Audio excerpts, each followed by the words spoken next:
ঢাকার হযরত শাহজালাল আন্তর্জাতিক বিমানবন্দরে পাখির বিপদ কাটছে না। বিমান ওঠানামার সময় পাখির আঘাতে ঘটছে একের পর এক সমস্যা। সবশেষ 20 মে মঙ্গলবার টার্কিশ এয়ারওয়েজের একটি বিমান উড়ার পর ইঞ্জিনে পাখি ঢুকে পড়ায় আগুনের স্ফুলিঙ্গ দেখা দেয়। এই কারণে বিমানটি জরুরি অবতরণে বাধ্য হয়। এই ঈদে জামা জুতো অ্যাকসেসরিজের ডিসকাউন্ট। এর আগে কয়েক বছরে পাখির আঘাতের কারণে বিমান ক্ষতিগ্রস্ত হওয়ার সংবাদ হয়েছে। গত কয়েক বছরে এমন বেশ কয়েকটি ঘটনা ঘটেছে। রানওয়ে থেকে উড্ডয়নের পর উড়োজাহাজের ইঞ্জিনে পাখি ঢুকলে বেশি ক্ষতি ও দুর্ঘটনার ঝুঁকি থাকে। ইঞ্জিনের ফ্যান, ব্লেড ও স্পিনার ক্ষতিগ্রস্ত হয়ে ইঞ্জিন সম্পূর্ণ বন্ধ হয়ে যেতে পারে। এছাড়া পাখির আঘাতের ঝুঁকি থাকলে পাইলটদেরও মানসিক চাপে থাকতে হয়। ঢাকা এয়ারপোর্টে আজকে সকালে টার্কিশ এয়ারলাইন্সের সাথে যে পাখির সংঘর্ষটা ঘটলো নিঃসন্দেহে দুঃখজনক। বিরাট বিপদ থেকে আল্লাহ আমাদের বাঁচিয়েছেন। আসলে সারা পৃথিবীতেই এই ধরনের দুর্ঘটনা এখন কম বেশি হচ্ছে বা আগেও হতো। 1905 সালে প্রথম আমেরিকাতে পাখির সাথে জাহাজে দুর্ঘটনা ঘটে। পরবর্তীতে সারা পৃথিবীতে পর্যন্ত প্রায় 250টা জাহাজ ধ্বংস হয়েছে। পাখিরা সাধারণত এয়ারক্রাফটের উইন্ডশিল্ডের সাথে বেশি আঘাত হয়, আর যদি ইঞ্জিনে ঢুকে যায় সেটা অনেক মারাত্মক আকার ধারণ করে এবং আগুন লেগে যায়। 20 মে মঙ্গলবার টার্কিশ এয়ারলাইন্সের একটি উড়োজাহাজ শাহজালাল বিমানবন্দর থেকে ওড়ার পর ইঞ্জিনে পাখি ঢুকে যায়।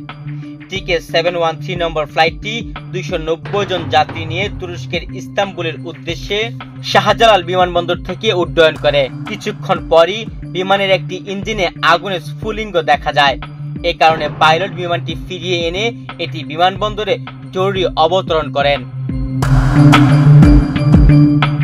শাহজালাল আন্তর্জাতিক বিমানবন্দরের আশপাশের পরিবেশের কারণে প্রতিদিনই ওই এলাকায় ঝাঁকে ঝাঁকে পাখি এসে হাজির হয়।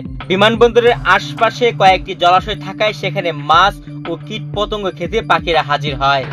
এছাড়া রানওয়ের সবুজ ঘাসও পাখিদের পছন্দ, তাই সেখানে তাদের বিচরণ থাকে। এ কারণে এই বিমানবন্দরে উড়োজাহাজ ওঠানামায় পাখির ধাক্কা লাগার আশঙ্কা কয়েক গুণ বেড়ে যায়। পাখির যদি নিরাপদে থাকার এবং খাবারের খুব সহজ ব্যবস্থা থাকে সেখানে পাখি থাকবেই। এখন ঢাকা এয়ারপোর্ট আমাদের জিয়া ইন্টারন্যাশনাল এয়ারপোর্ট, এখানে অনেকগুলি লেক আছে। এসব লেকে যদি মাছ থাকে বা পোকামাকড় থাকে তাহলে কিন্তু এখানে পাখি আসবেই। পাশে আমাদের ওই পিছনে ক্যান্টনমেন্ট এলাকায় প্রচুর গাছ দেখা যায়।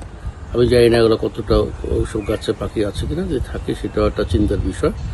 এখন ঢাকা এয়ারপোর্ট বা জিয়া ইন্টারন্যাশনাল এয়ারপোর্ট যেটা, সেখানে কর্তৃপক্ষের উচিত খুঁজে দেখা কোথায় থেকে পাখিগুলো বারবার এখানে আসছে।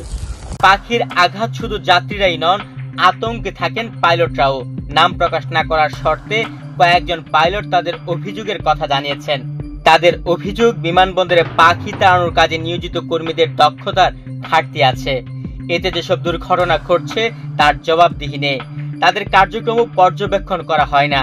এই কারণে উড়োজাহাজ উড্ডয়ন অবতরণের সময় তারা পাখি আতঙ্কে থাকেন। বিভিন্ন দেশের বিভিন্ন এয়ারপোর্ট অথরিটি বিভিন্নভাবে তারা এটা ম্যানেজ করে। কোথাও কোথাও আপনার তারা ওই সাউন্ড গ্রেনেড রাখে, কেউ কেউ ওই শুটার রাখেন, কেউ কেউ আবার সে লেজার গান দিয়েও কন্ট্রোল করার চেষ্টা করেন।